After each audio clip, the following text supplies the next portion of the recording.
Yeah. So I have started the recording.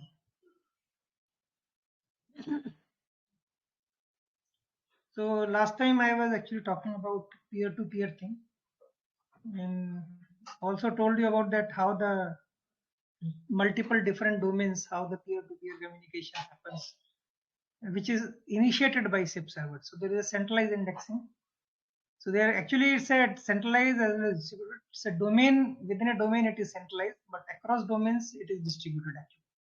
So IIT Kanpur will have its own SIP server. So what we have done is the communication is peer-to-peer. The setup is done using SIP servers. Okay, and that's important. This is like centralized indexing servers. Now for each call, the port numbers are independently decided. Encryption key is dynamically decided. So that's what keeps it secure. Okay. And of course, if you want, you two endpoints can further negotiate and actually have their own further better encryption, which can be created. Okay. So next challenge is how to set up the conference call in the same SIP configuration. How to do that? So let's come to this. So do you can you figure out what do you mean by conference call?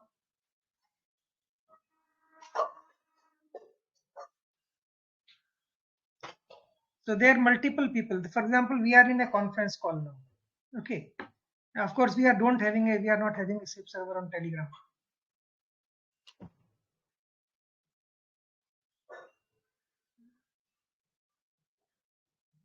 Okay. So we still have a SIP server. We still have a registrar. A, B, C, D are there. We use something called Conference Bridge. So we actually have it in the also IIT campus also. So we have a Conference Bridge and we also have a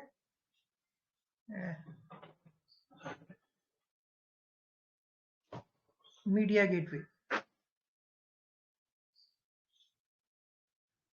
So they can be in the same box or they can be in different box, does not matter. So conference bridge is what is going to be used to create the conference call. So in this case, there will be like there are 4 guys who want to set up a conference call. So what they should do? They will send a request for joining a conference call, and this conference call, how it will be identified? This will be identified by a group ID. So in Zoom, when you are making a call, we are having a group ID. In Telegram, we are forming a group. Of course, there is no ID. When you do Skype, again, there is a group ID is being given. You don't have to have the membership. In Telegram, you have to have the membership actually, first of all, for the group. So I can always distribute, I can add anybody. So essentially it becomes the member. There is an option available there. Okay, I can probably also circulate a link. That's my guess. It is possible to share it actually. It must be in the settings. So this ID is what is the key for this conference call. That's why the same session, all these 4 ABCD has to go. So all of them have to request with the same group ID. What SIP server actually does is it can communicate. It can communicate from here to conference bridge. So it will talk to the conference bridge, says that a call has to be set up, and this is the group ID or the call ID. Normally, the way we don't remember on my phone when I am doing, it's not that way. I normally dial a person, communication is going on, I press a button, I signal I want to add somebody else in the conference call. Okay. So if this guy will put on the hold on that conference, and I know I have initiated it. Anybody can do this actually, even we can do it. I then call to C. When call is set up, that time I will press another button for signaling. It knows that now C has to be patched into this call. So ABC will now be patched into the call. Then B can be added. It's one by one. Okay. So that's the way our exchange actually operates. But there are many ways of doing it. Basically designing this one, but this is the way we have been operating. So SIP server will talk to the bridge, which it will inform all the IP address, ports, session keys to the bridge. Okay. And bridge will inform the SIP server about the bridge's IP address port number for each SIP phone. For each SIP phone, there has to be separate IP address port number pair. This endpoint address has to be identified individually. Okay. You can actually have same IP address port also, and everybody can connect. The circuit will still be identified by a quadruplet. Normally in a server, just hold on.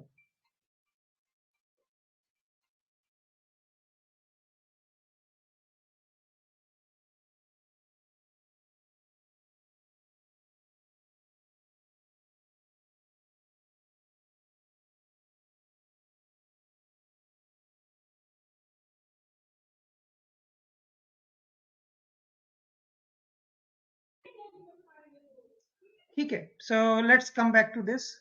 So there will be an IP address and port number, though of course assigned to the server. That's the way we actually run most of the services. So when the client is going to connect to the same IP address and port number, this path or this circuit will be identified by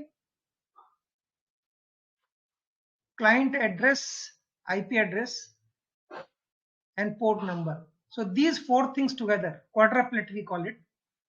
So these four things together will identify the connection uniquely. So even though you're going to use same IP address port number here, I can still identify all A, B, C, D communications separately at the port. So that is possible. So you need not do it separately. You can even give it one. Okay. This detail I don't know, but I think both ways it should be possible. And for efficiency's sake, it's better to actually have the same IP address port number and just do the demultiplexing depending on the it's talking about which TCP or which UDP connection. So SIP server will now inform everybody, okay, about the corresponding bridge endpoint identifier. So bridge will now ABCD will set up the media sessions with the bridge, and bridge will do this something great, that they will all send the communication back to the bridge. Bridge will combine everything, and this sum will be sent back to every user. But when you are sending it to, for example, D's own communication will be reduced by a large amount. So this is only a kind of a feedback echo will be there, but actually there should not be any echo coming back. So it's a echo suppression, which is done here. Okay. Most of our devices are doing the echo suppression at the client end. That is also possible. You let the everything come in, you remember yours, you know the round trip delay, then you subtract yourself at the endpoint also. That also can be done. That will reduce the load of the bridge. So that's how the conference call is done and set up. Now remember, we also need to set this up, same thing actually. So now what is the most common thing which you are seeing in so far whatever we have discussed?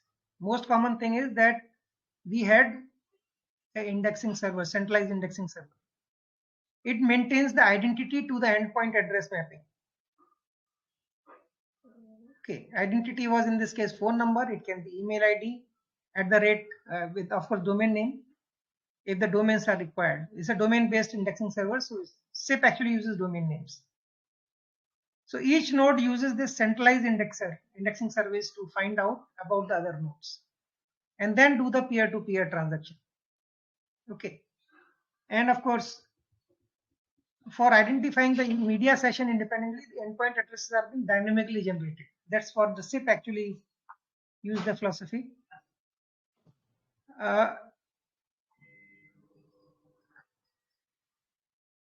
Now these media session endpoint addresses are identified by are actually exchanged by indexing server after due verification of the both endpoints.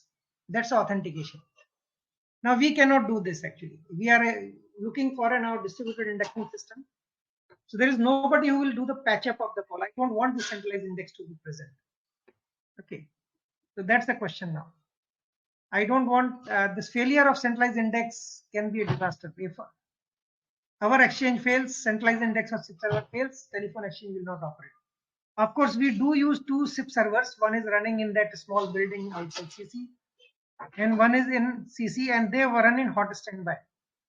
Everything is replicated on board. Even if one fails, automatically the second one will take over.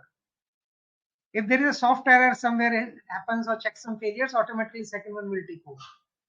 So they actually both will operate in this fashion with the media gateway. There is only one media gateway we have, we don't have two. Okay. So, but media gateway is small partition. So if it fails, only one unit will fail, only some phones will go off. Okay. So how to do it? So the technique is distributed hash tables. So I hope none of you have studied hash tables or distributed hash tables earlier. So I'm assuming that. Okay. So I will briefly explain what is hashing, and then of course uh, distributed hashing after that. And there are two different kind of hashings. We call them rendezvous hashing and then consistent hashing. Okay, because this actually has a fundamental problem on normal hashing functions. So what does the hash do? So hash will do, I will come back to this, I will just explain.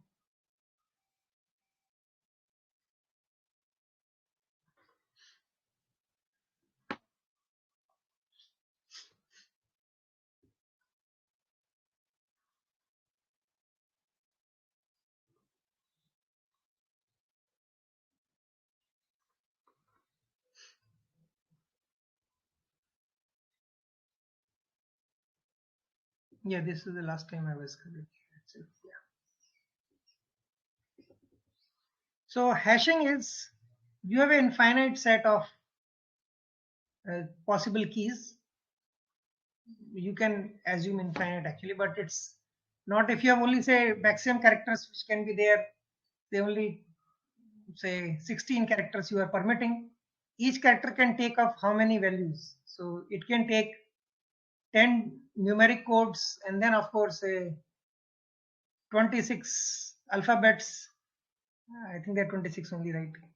And plus whatever, maybe say 10 punctuation points. So you get 46 total. Okay, possible things. So 46 raised to power 16, these many possible keys which can exist.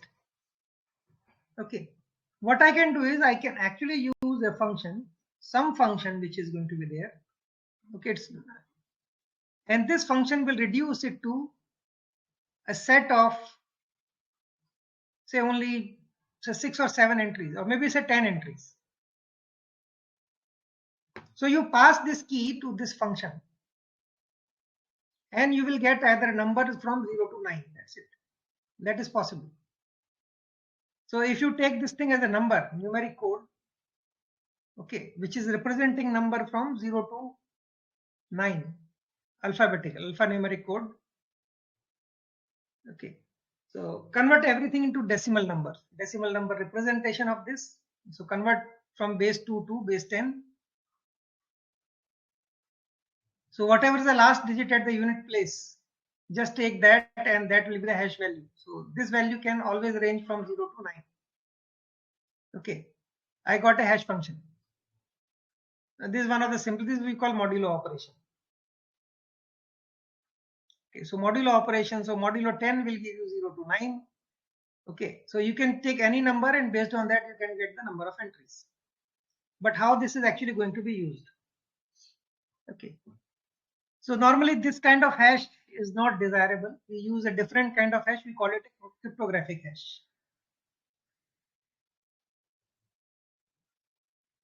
So this hashing is actually not suitable for us. Cryptographic hash is what is suitable for us.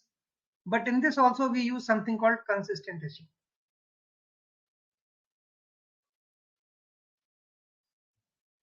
I can make it into cryptographic. I can actually pass it through a cryptographic function, any nonlinear function, which will give me a number, and I take the units place, that will be from 0 to 9, and I can use that. But that will be inconsistent hashing. Okay. So let's go for switch back to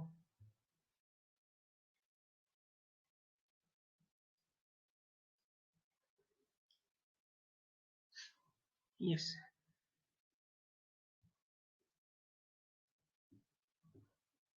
So you take any input, pass it through a function, there find possible output. So in this case, I have shown 0 to 5 only. Okay, but it can be 0 to 9 the way. So it's a modulo 6 operation on the numeric representation, decimal numeric representation on that modulo 6. Output will be ranging from 0 to 5. So hash table data structure essentially is based on this. So now how you do it? So why we use it in computer systems? So normally the computers will use,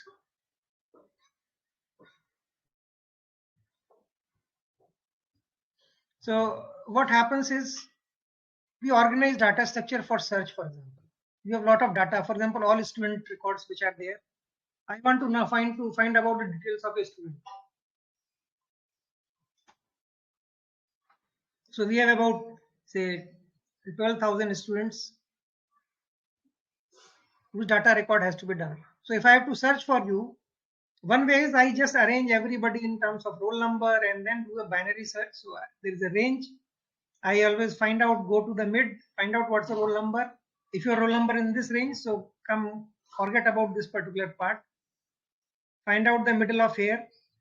You are in this range or in this one, so you forget about this. This is a binary search, okay, in a sorted array.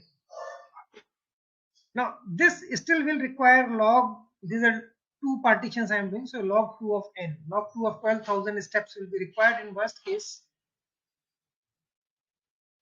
of sorted array. So we can actually make it still more efficient. So I need not do this actually, comparisons and everything. Maybe I can say, okay, I am going to have 10 bins. Okay, so bin 1, record 1, bin 2, and so on. So there is a bin 10. I take the roll number of the student. I just pass it through modulo 10 operation. I should actually call it 0 and 1 to 9. That's the best way of doing it.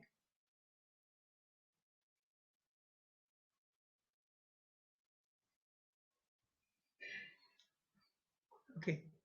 So do the model, take the student's roll number, put in here, compute the modulo 10.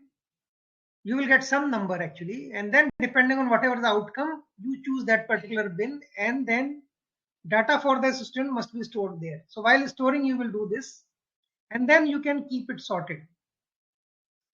And then you can do a binary search on this. So in the first step itself, you have actually reduced your space by from 12,000 to 1,000. So it's not 12,000 by 10, so 1,200. Okay. So now you have to do a binary search over only this. Okay, not so. This is what is typically what the hash table is. So question is, this data structure becomes smaller. You can do it any number of times. Okay, you can actually even do it multiple times. The first time you come into this bin, and then after this again do hashing. Look into the second digit of the number at the decimal place, and based on that further do the 10 partitions, 1, 2, 3, 4, 5, 10, and within that partition then you search. You can do hierarchical also. So that turns out to be much faster actually. Okay, so I am not doing log 2. I can directly implement, depending on what kind of modulo possibilities I am generating every time through this hash function. I can actually generate multiple number of possibilities. So depending on how much set is there in destination, how many membership is there based on that. Okay, this is what technically is the hashing function. So what happens if we use it? There is a problem actually with this hashing function if we use it. But how I'm planning to use it actually, let's see. So maybe what I'm saying is that we want a distributed system. This is not a central place in a computer. It's not a data structure.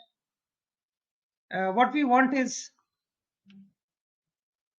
the computers are there, the nodes which are there, the machines of the user. So they will be called number 0, 1, 2, 3, 4, 5, and so on. So I have called these 4 numbers. So anybody's phone number I will actually pick up, and then I will do the modulo 6 operation. So whatever will come, so that particular number, that node ID will be storing that record. Okay, that phone number to endpoint address mapping will be stored by it. I can do it something like this. So 0 will remember about who is 1, 1 knows about 2, 2 knows about 3, 3 knows about 4, 4 knows about 5, and 5 can know about 1. So I can kind of create a circle. I can even have a shortcuts being created. So 1 also knows about additionally about 3, this guy knows about 4, this guy knows about 6. So it makes a faster search. Okay. So once you know hash, you know that how you are connected in a structured fashion. You can send the request there, and then you can find the record value.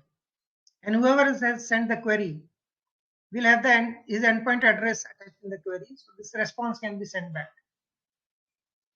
Okay. But this actually has an inherent problem in the system. So can somebody guess what is the problem if we decide on such a system? Yeah, Anshul, can you suggest what could be the problem? Sorry, sir, I don't have any idea. Ashish?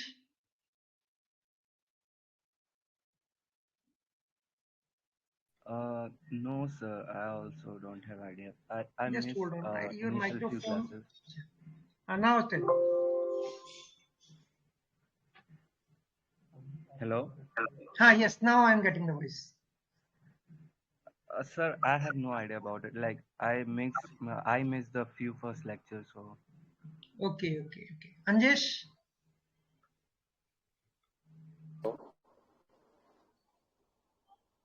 Hello. Yeah, what's the problem with this hash?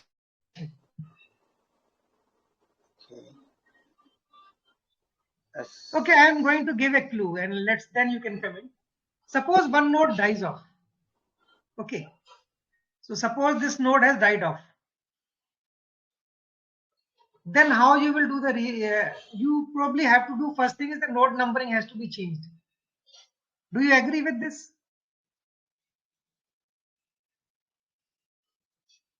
Because the rule is whatever is the outcome of the hash, that gives me the ID where the node value has to be stored.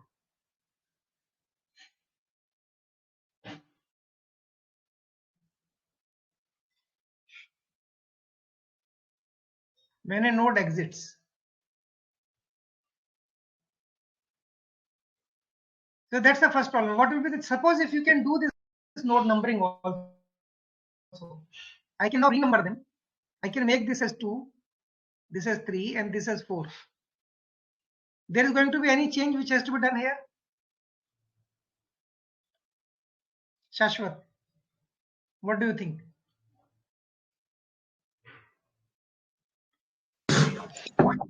Sir, if we are even able to renumber the nodes, the data stored inside each node will have to be shuffled again, so that. Right. That's a fundamentally. Okay.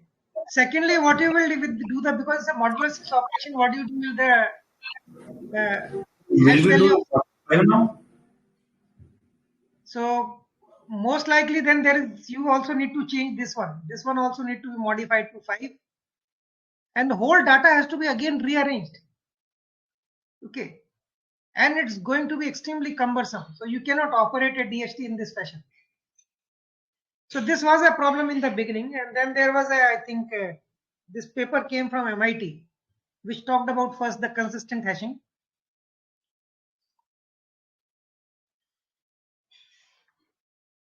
So nowadays we use only consistent, and there is another hashing called rendezvous hashing, which also can be used.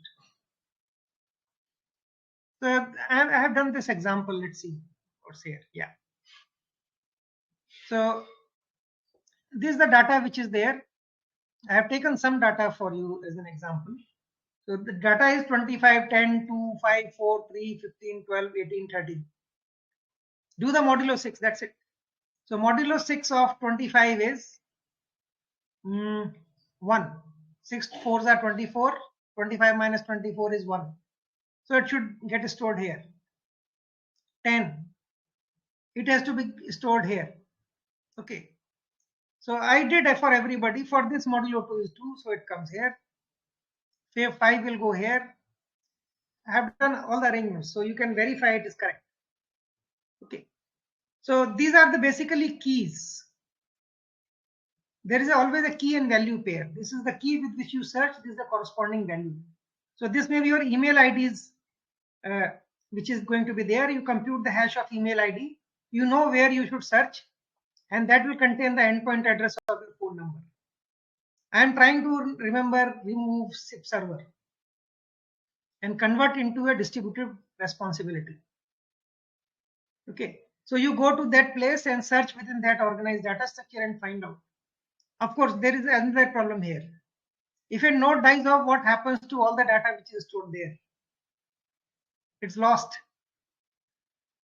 Okay, so this is actually not fail safe. We need to even have some mechanism by which data is never lost. So what we can do for data should never be lost? Servers, what we were doing for avoiding data loss. Simran, can you suggest?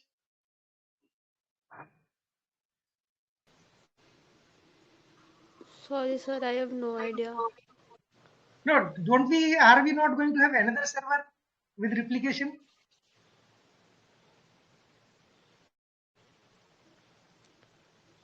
Yes, sir, we can use. So Google also does that. Your mails are stored there, but your mails are never lost even if that server dies off. Because Google is maintaining multiple replicas. You make one change, it gets replicated at 2 places. Okay, for example, you must be writing your password in a paper or someplace. Okay, why? Because you forget, then what will happen? You are bound to forget it if you are not using. Second place, you will recall from there. Yes, sir. You share the information for reliability. That's the only way you can do it. So same technique has to be used here also. So only one person should not be responsible. There should be another guy who should be responsible. So how can that be done in this scenario? Can you give, somebody can give an idea how to build another node where the data can be stored? Prateek.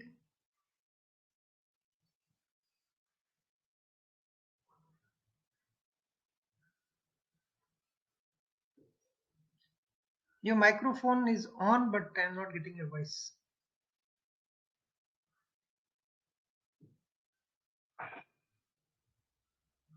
Yeah, now it's off.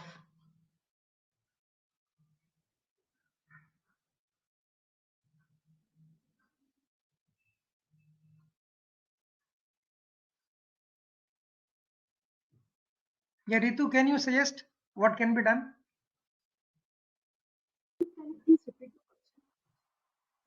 Can you repeat? So the Question is that I don't want to store the value at only one place. yes. So this 25 entry should go at 2 places. How that can be done? Can you give me some trick by which it can be placed at 2 places, or what are possible ways it can be done? So selecting numbers whose modulo will be same. Like, sorry, so sir. modulo 6 is the hashing operation. I get to know 25 has to go to 1. So can I modify the key itself by adding some modifier? Maybe I can say key plus some constant, this constant 1 and plus constant 2. And then I compute the hash value.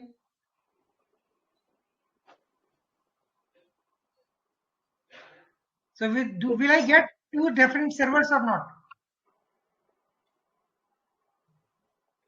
Yes, sir, it can give same value. If it gives same value, then it's done. Yeah, then that probability should be very low for same value. Yes, sir.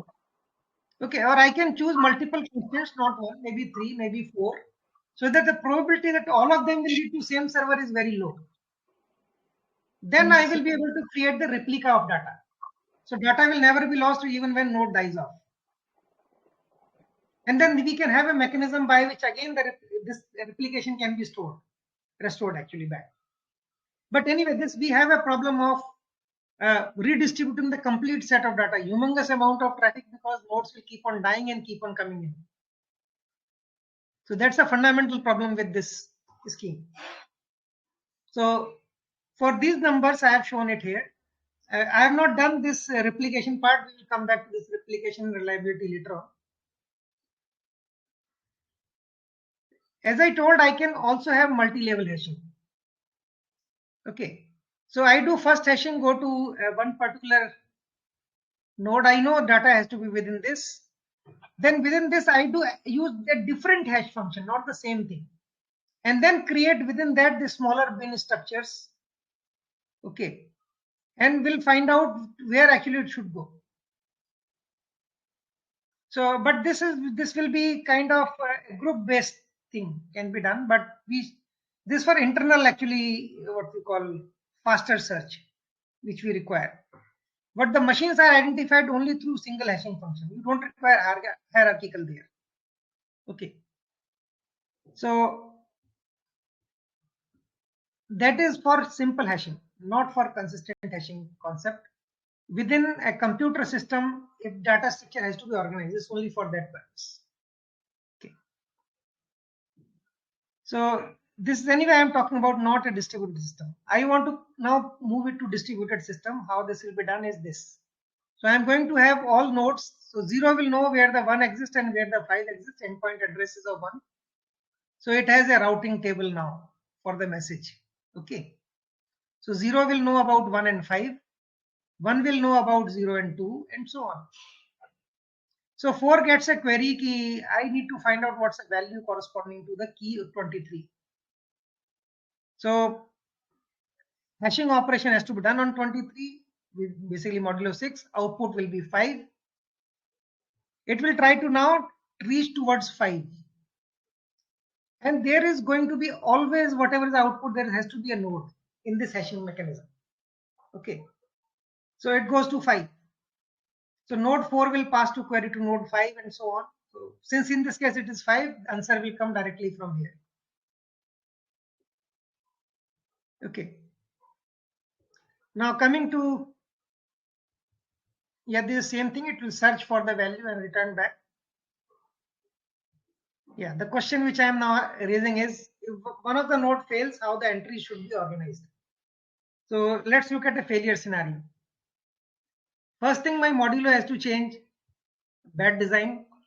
Okay, if this node fails, for example, even if 2 has failed, what has to be done? This has to become 2, this has to become 3, this has to become 4. Start doing modulo 4 thing. So what you will get? Where the data should reside.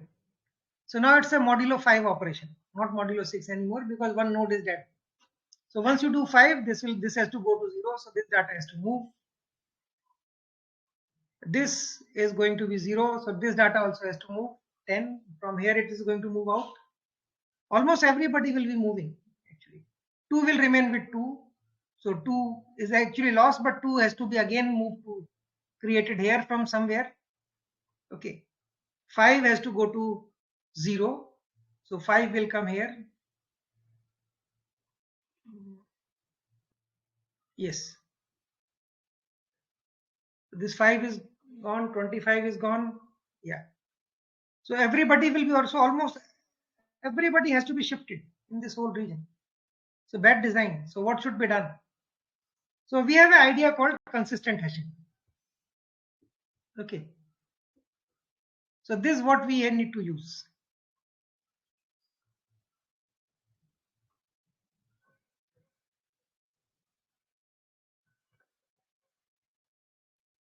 So how does this thing operates? So you take any key and you pass it through a hash function. So again, hash can be that modulo thing, but now we don't have to bother about this modulo stuff. It can be any function, and then this will give me some number. We call it a hash ID. Hash ID of the key. Okay. And we take the nodes And so these nodes have to be, some numbers have to be given. So I may say 0 to 31. That's a range of the node IDs which are permitted. Now, good thing is I can choose node IDs randomly. Okay. But no node ID should be duplicate.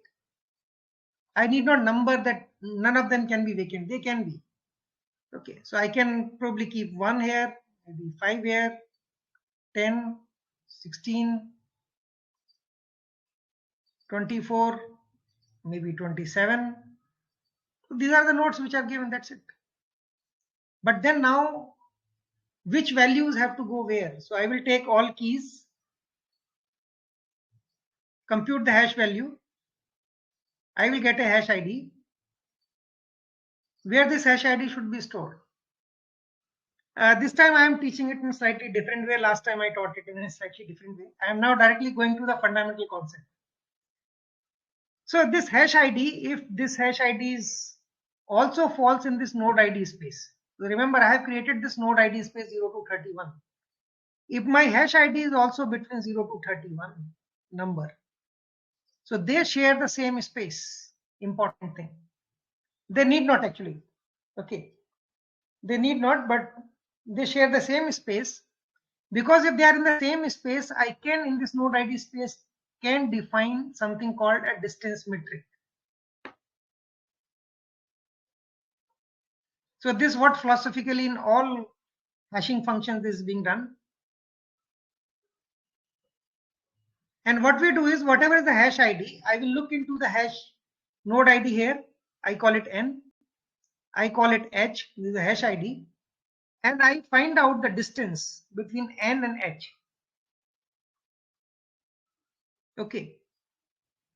So then I will find out the minimum value of D and H. Okay. I have to find out N, which minimizes D and H, and that N will be the root node. So what do you mean by root node? What the root node will do? Anjesh.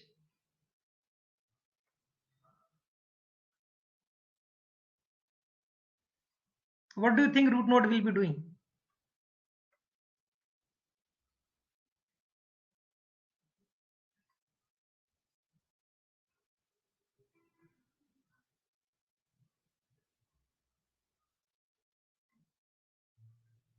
Yeah, Anjesh.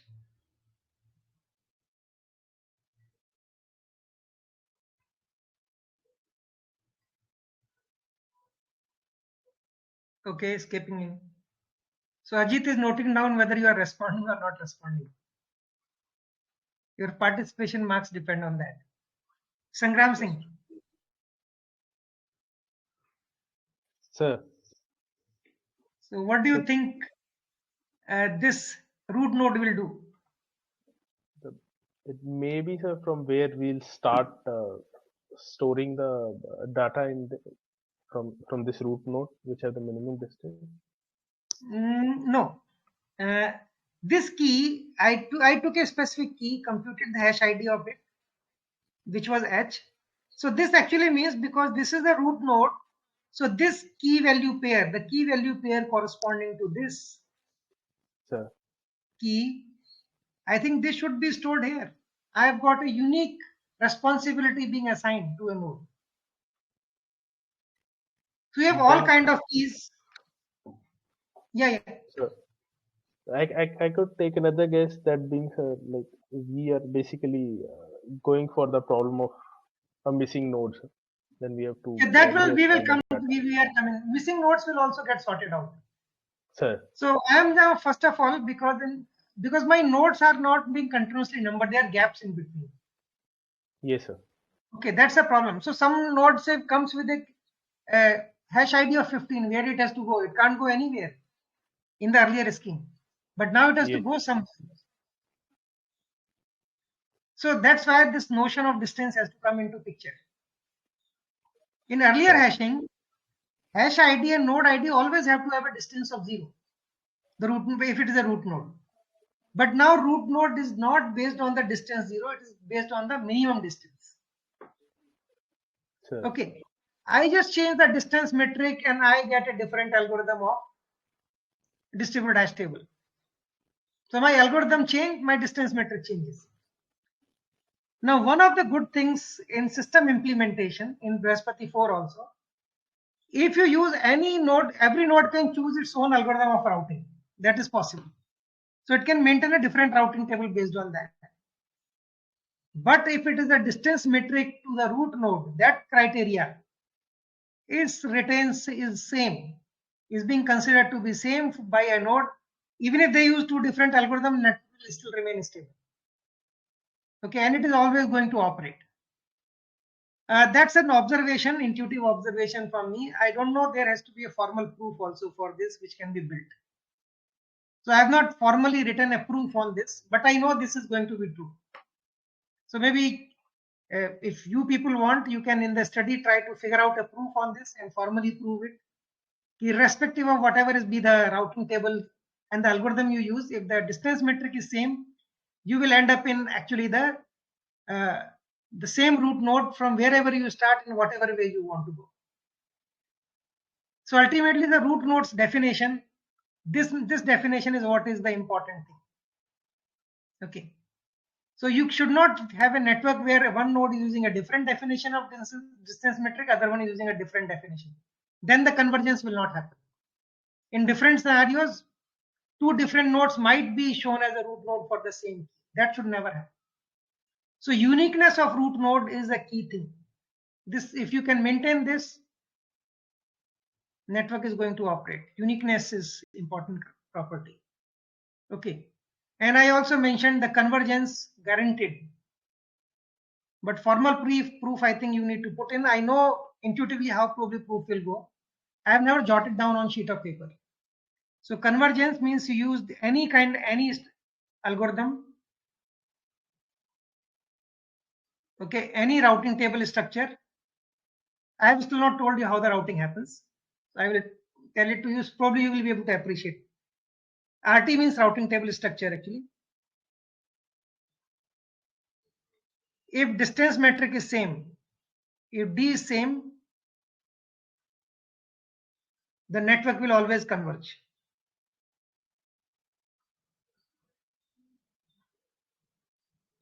The argument which goes in the favor of this is by root node definition is only decided by the distance metric, not by the algorithm or routing table structure. Okay, that's why these become immaterial and the network will always converge. Okay, so that's the way I argue, and I think it's true. Well, I have tried all kind of examples, so it is true. Okay, so now I have not still told that how the things will get distributed and what will happen for the redistribution thing. So we can take the same example as the earlier one. Okay, or maybe I can create a new example and I will use a numeric thing itself for easier thing. So let me take some numbers like 25, 19. I am taking 0 to 32 numeric space as the node ID space. Okay.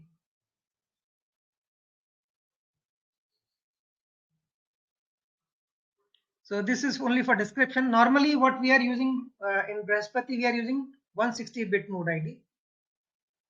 So there are 2 raised power 160 possible node ID points. Okay. So in node ID space, 2 raised power 160 possible points which exist. Now 2 raised power 160 is a massively large number, if you know it. If you all remember that there is a story, I think, chessboard story where you put in the first square only 1 grain of rice. Okay. In the second one, I think it's saving. So in the second square, you are going to put 2 rice. In the third one, 2 cube. In the fourth one, 2 raised power 5. In the last one, how much you will be putting?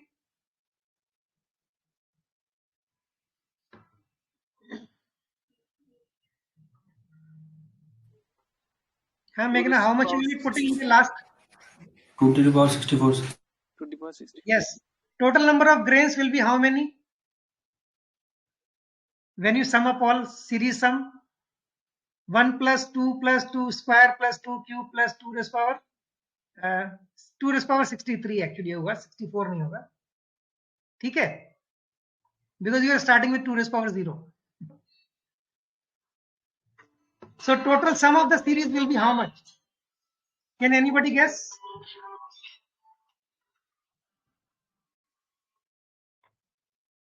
Meghna, how much will be the total number? Sir, GP sum formula will be used.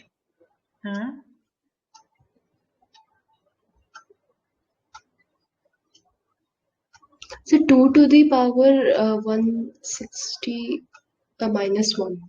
No, 2 raised power 64 minus 1. Yes, sir. So 2 raised to power 64. There are only 64 squares in a chessboard. Yes, sir. Now, can you give me a guess how much would be the amount of rice? How many quintals or tons can you estimate? Or give me a broad idea.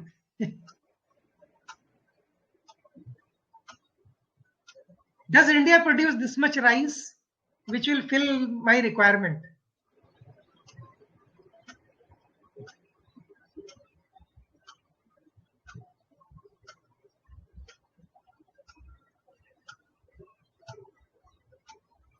No idea? Sir, as I remember the story, sir, the rice would be like more than the grains of sand in complete That is true. whole. That is true. It's extremely large number. Extremely large number. Okay. The whatever produce you make in the whole world will not suffice to complete your requirement. Okay, this is such a large number. So this is just to appreciate that what happens because of the exponents. Now think of we are in IPv6. IPv6, I think all of you are aware of. We are using 128-bit IP address. Earlier we were using 32. So we had only 2 raised power 32 possible IP addresses which can be allocated. Not all of them are in use. Some of them are for multicast, reserved for future use, category class A, class B, class C are there, then class D, and then multicast. Okay. There are operations of that kind which are there. So this has already been consumed. A lot of it actually is not available. So now we are using 128-bit IP addresses. This 2 raised power 128 is actually more than the number of atoms in this universe. Okay, this is such a large number. So technically everything can be given an IP address. So now that's why people started talking about IoT, because they know that I can give now everything on my board, I can give an IP address. So IoT was essentially because of that. Ethernet is using 48-bit MAC address. So they can use 2 raised power 48, actually -1 because 50% are reserved for multicasting.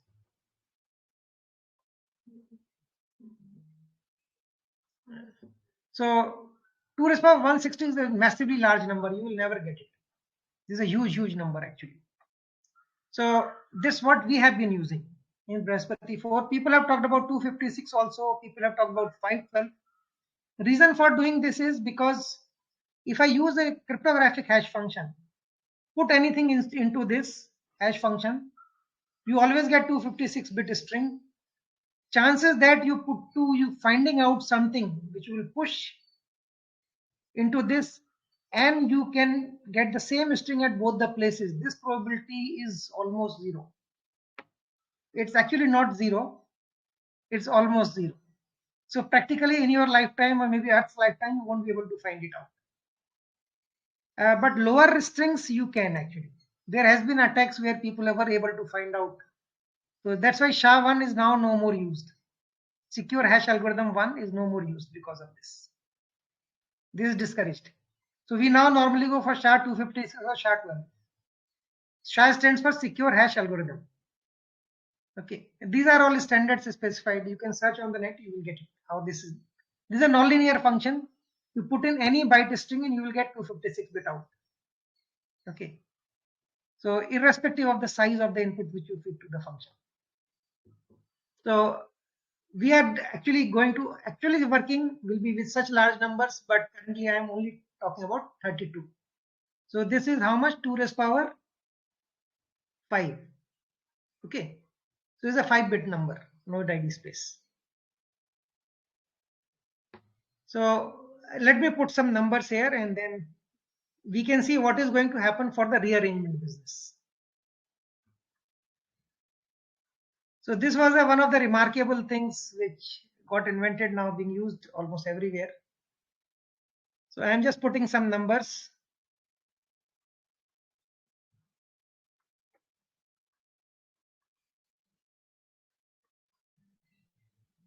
Okay, so I need to now have the nodes. So let me put some 4 nodes or 5 nodes. Now I need to put some node IDs. I need not put 0, 1, 2, 3, 4 earlier and then changing the modulo. I don't have to do this. I can now put a number, say 0, 1. If it is there, it may be 9, it may be 20, 27. These are the node IDs. Now who is going to be responsible? Now these, if they are truly randomly generated, will normally in the space will be uniformly distributed actually. Almost uniformly distributed. Larger than node ID space, the better it will be. Now that's the reason why we use this large space, so that we get almost uniform thing. Lower one you will get biased. So 0 will be holding very small variables, 1 will be holding much larger. Okay. I have to now decide on a distance function. 25 will be stored where? 27 node. Yeah, but what is your distance function?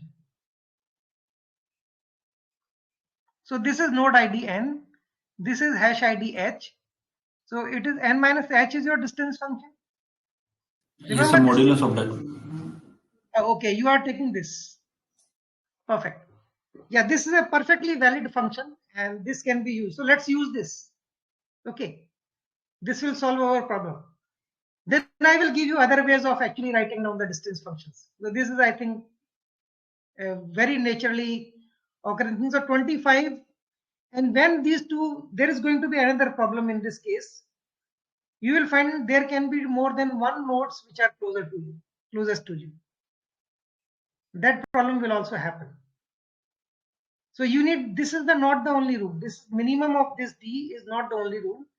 If you get multiple options, then out of those options, then might have to say the least of the multiple options should be used. You have to define the least also in this case. Okay, least numeric value maybe.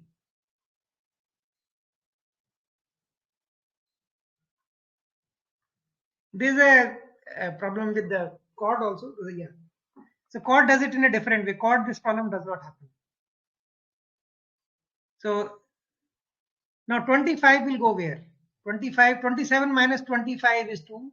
Rest everywhere the distance is different. So let me write it down here.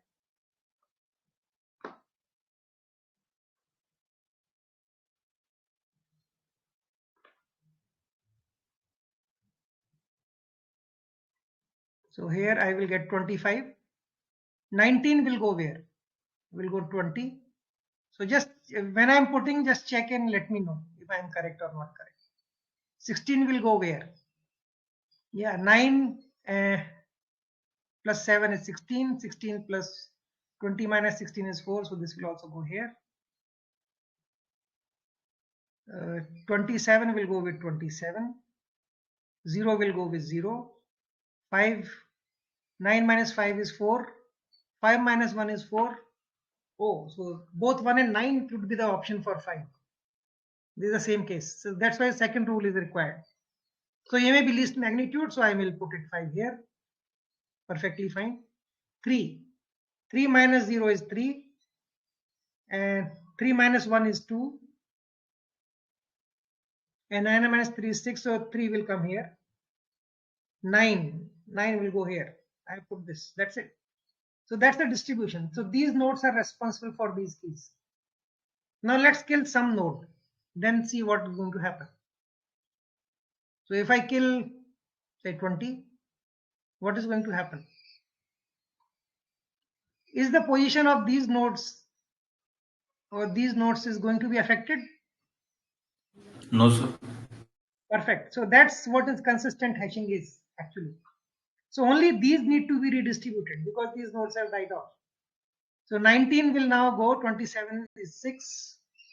So it will come here. 16.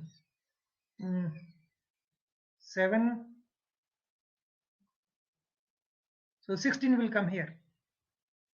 They got redistributed. Okay, only these need to be redistributed. That's what the consistent hashing is. So that's the property of consistent hashing. So we normally use this consistent hashing for all DHT algorithms. Okay.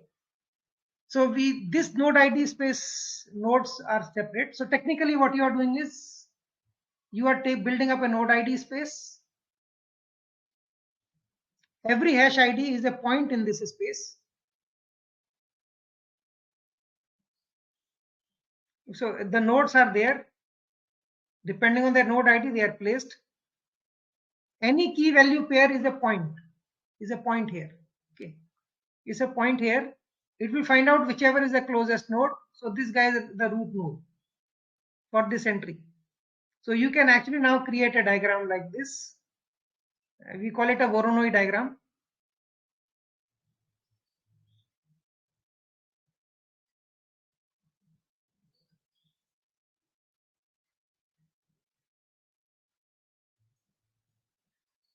So all these guys, responsibility lies with this person. All these people, responsibility lies with this guy. Okay, is because of the distance metric.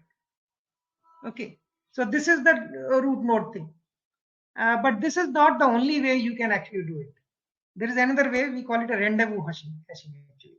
We don't use it, but for completeness sake, I am telling. I have also, I have not taught it earlier because I learned it about later on actually. But this also taught me that while we think we have discovered everything, we know everything, we may not be knowing everything. There are a lot of subtle things which we don't observe. It's all depending on your observation skill. So here I can create a function where I can put the node ID, I can put the hash ID, I compute this function, okay, and the node where this function gets minimum, that node is the root node. So consistent hashing is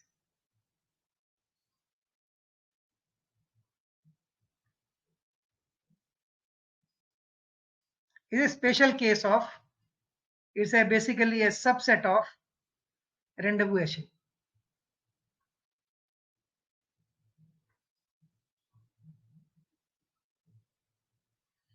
Okay, and normally what we do is we use cryptographic hashing. Cryptographic hashing means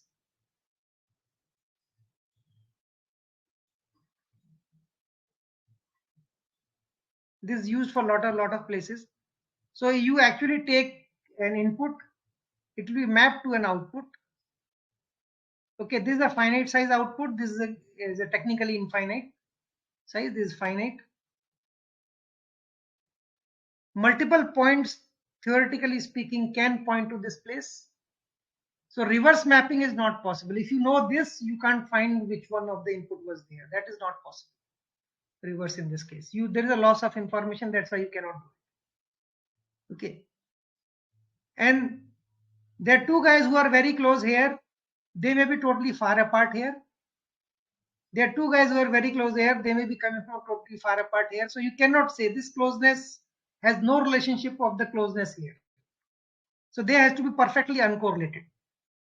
Okay, that's what the cryptographic hashing actually means.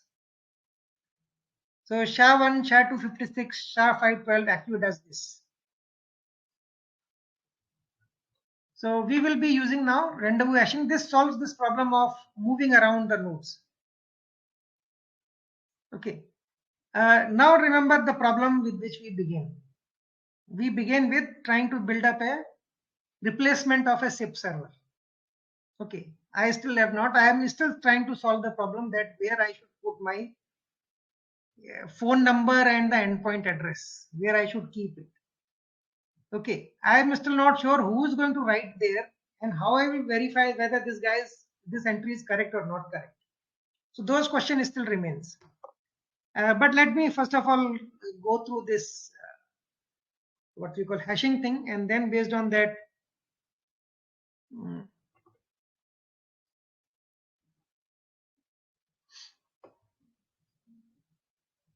yeah.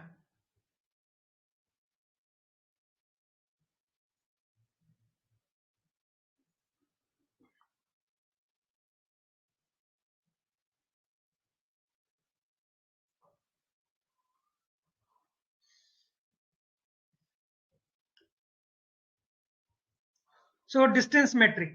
So one distance metric has been given already to you. We have proposed that it will be n minus x this. Now, the question is, we still don't have a network. I have only given physically the thing. If these are node IDs are being given to distributed nodes somewhere, okay. So what will happen if the query comes here for a certain node? So let me take up the same node values. So it was 0, 1, 9, 20, 27. 0, 1, 9, 20, 27. If it comes here, how 0 will know where to talk? So 0 need to know somewhere what's an IP address or endpoint address of 1. Should 0 keep everybody's address? Will that be a good approach?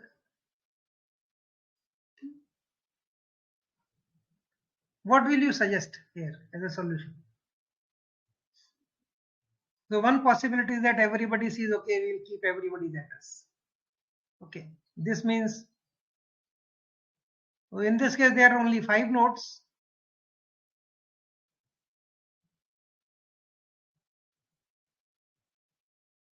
Yeah, this guy is left.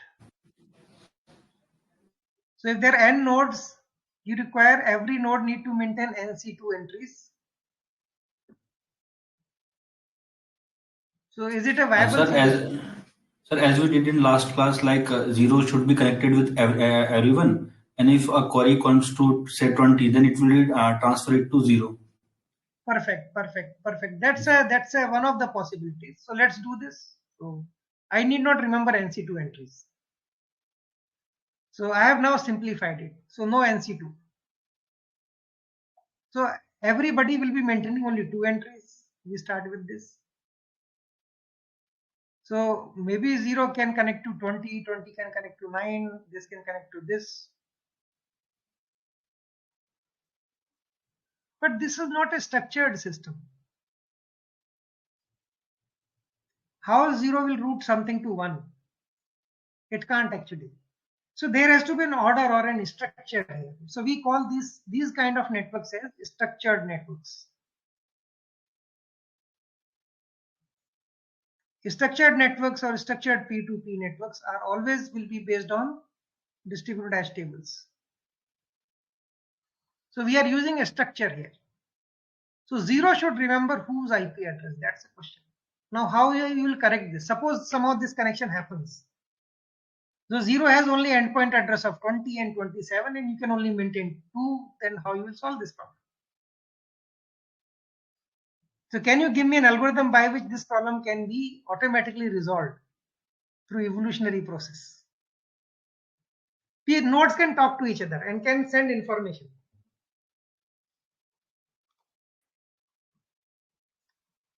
Yeah, Rishabh. Sir, will that? So minimum distance, like let's say 0 is wants to talk to 9, so it will talk to it can pass information to the nearest nodes. So 20 and 27 is there. So either you just keep on doing what you are talking about is what we call gossip. Okay. So you just broadcast the information, let it spread all across the world. Okay. Ultimately, it will reach to guy whom it is supposed to reach. You're talking about that. First of all, you have to correct the structure if you want a structured routing. The structure is not correct, obviously here. So 0, for example, you want to go to 9. You have a key value is the hash ID is 8. 8 is closest to 9 actually. Okay. So 0 got 8. So it finds 8 minus 0 is 8. 8 minus 20 is 2. 8 minus 27, 27 minus 8. So maybe which is closer? 0 is closer. So it will not give it to neither 20 nor 27. Routing does not work because of the So structural issue. we can do 0 can connect to 1 and 27, and then basically 0 will connect to the one which is just Yeah, larger. but how I repair this thing to do that? So you are right. What we Yeah. desire is a connection which is should be this way. Okay. Yeah, a cyclic Ideally- form sort of. Yes, yes, it has to be cyclic, but how you'll do this repair? That's the question. A repair as in? This blue color thing, loop which has been created, how this will get converted to red? What should be the algorithm? Okay, let's. I will give you the clue. 0 has a routing table. All of you agree? 0 as routing table contains what? 20 and 27, and of course the details, endpoint address, node ID and endpoint address. 20 has a routing table which contains what? 0 and 9, 0 and 1, 1 and 20, 27 and 9. All of you agree on this? Now let me introduce something. Let's exchange periodically routing tables. So every node periodically will send its routing table copies to all its neighbors. Okay. So if 0 gets a routing table 09, routing table 01, what 0 will do? Now 0 knows about how many nodes? 20, 27. It knows about 9 now. It knows about 1 also. So once you know about this guy, so what should happen? What should 0 should do to this its own routing table? What you should suggest? 0 can maintain a minimum distance metric that it will replace its Yes. routing table with the. So because you want to create a ring, so this guy should have a minimum distance and this guy should also have the minimum distance from 0. So the two guys who are having least distance with 0 should be maintained in the routing table. So 0 to 27 is 27, 0 to 20 is 20, 0 to 1 is 1, and 0 to 9 is 9. So what should 0 do when the first exchange happens? So I'm just removing the red one. Let's see how the evolution happens. Okay. So evolution will happen. 0 will now get connected to 0 will connect to 1 and 0 will also connect to 9. But remember, there is a problem here. What mistake I have made? But the evaluation that 0 to 27 is not 27, but in Yes. fact, look, it is a circular distance. So we will. Yes, so I should say 0 minus 32 or something. So it has to be modulo distance. Okay. So 0 to 32. So the distance, the way you should measure is 0 and 27 distance I am measuring. So whenever I am measuring 0 to 27, it's going through the other way around. So 27 to 0, because I am now trying to create a circular loop, modulo arithmetic. So the number is destination minus source plus 32 modulo 32. Do you agree with this? So destination is 0 minus 27 plus 32 modulo 32. So this will give me 5. So 27 is closer, not 9. Okay, so this will be wrong actually. So I should connect this, which is perfectly fine. So I connected with this. 0 has got itself repaired to close 1. Okay, this entry has now been removed in one direction. Okay, so I am not going to remove it whole. I am going to remove it only partial. because 20 still has the entry.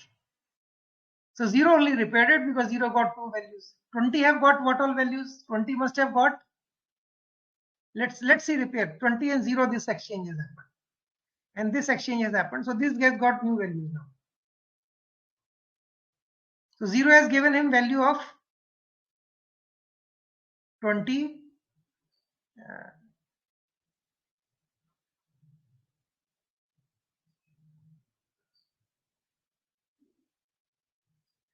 And look at the blue one. 2027. And this one must have given him 27 and 9. So it only learns about 9 and 0.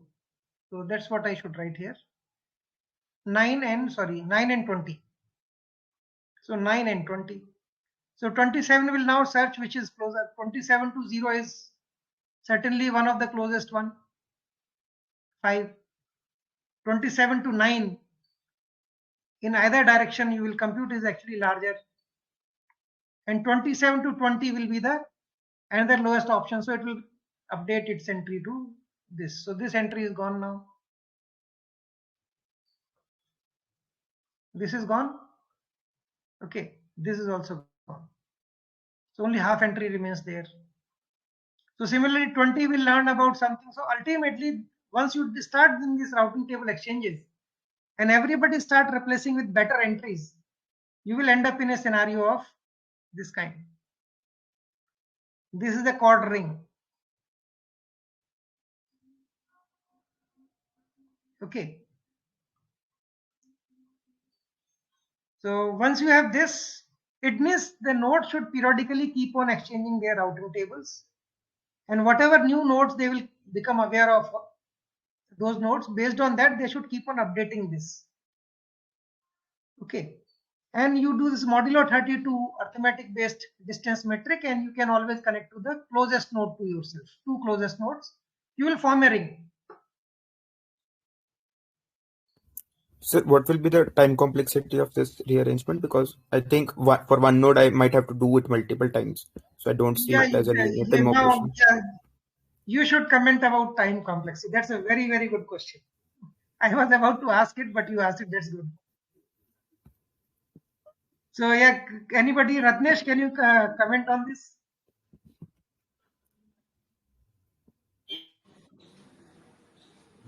Sir, I think it is using some recursion kind of. Yeah, if there are n nodes, technically log n, not log n number of steps will be required. It's a linear complexity here. Okay, sir. Okay. No, but sir, it might happen. Normally n by 2.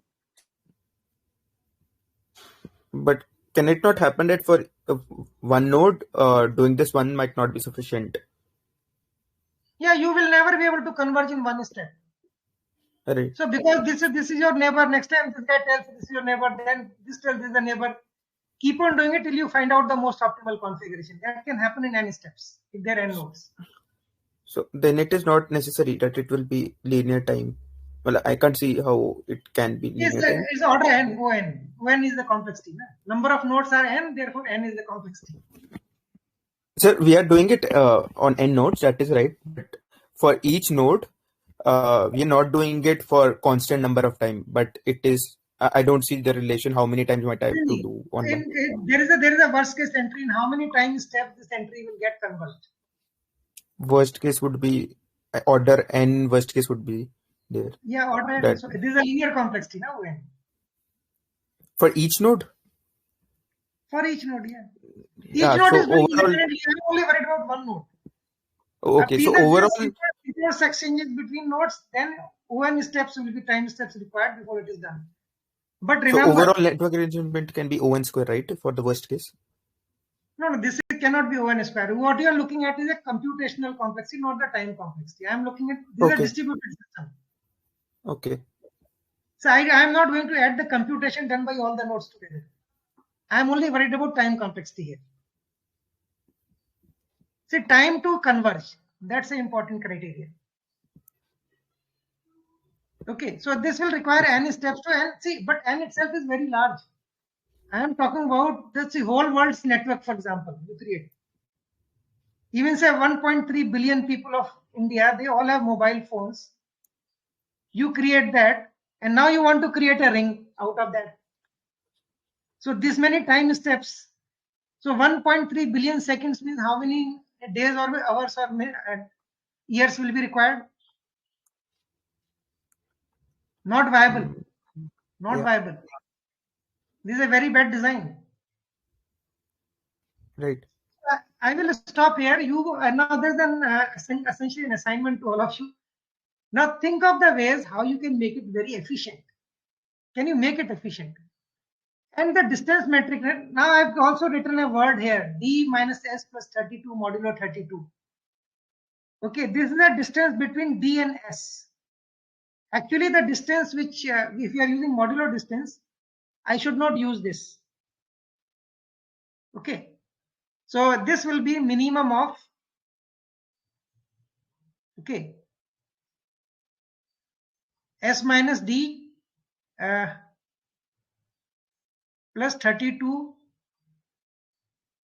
modulo 32 or d minus s plus 32 modulo 32.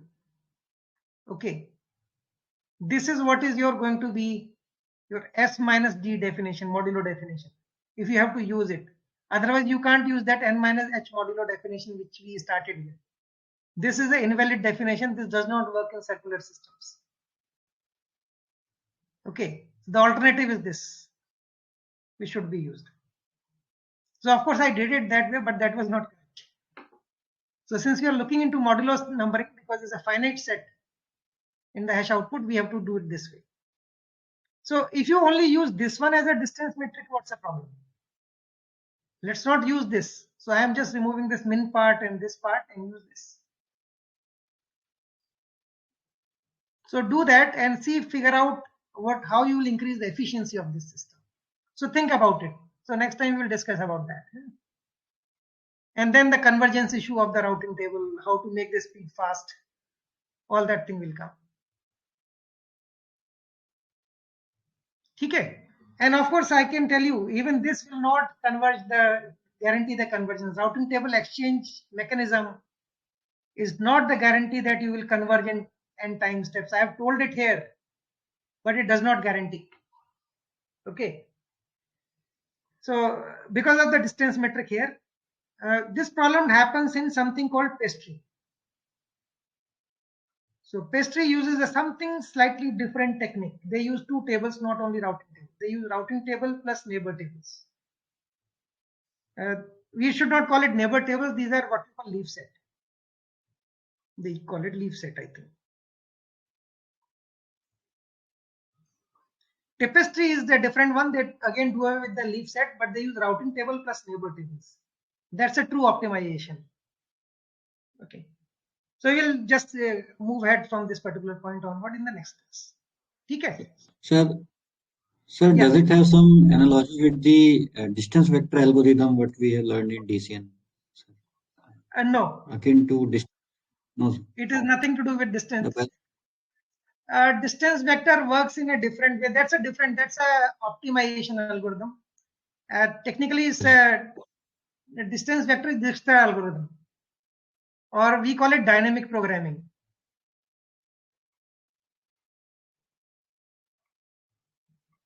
Okay, this is not. I am actually changing. I can change the link. This is an overlaid network. This is not actual network.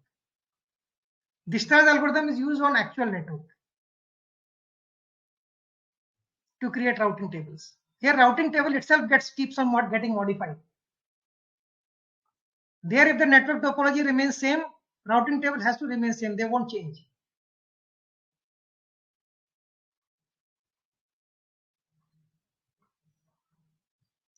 Chalo, theek hai. So we'll meet on Tuesday then. Bye.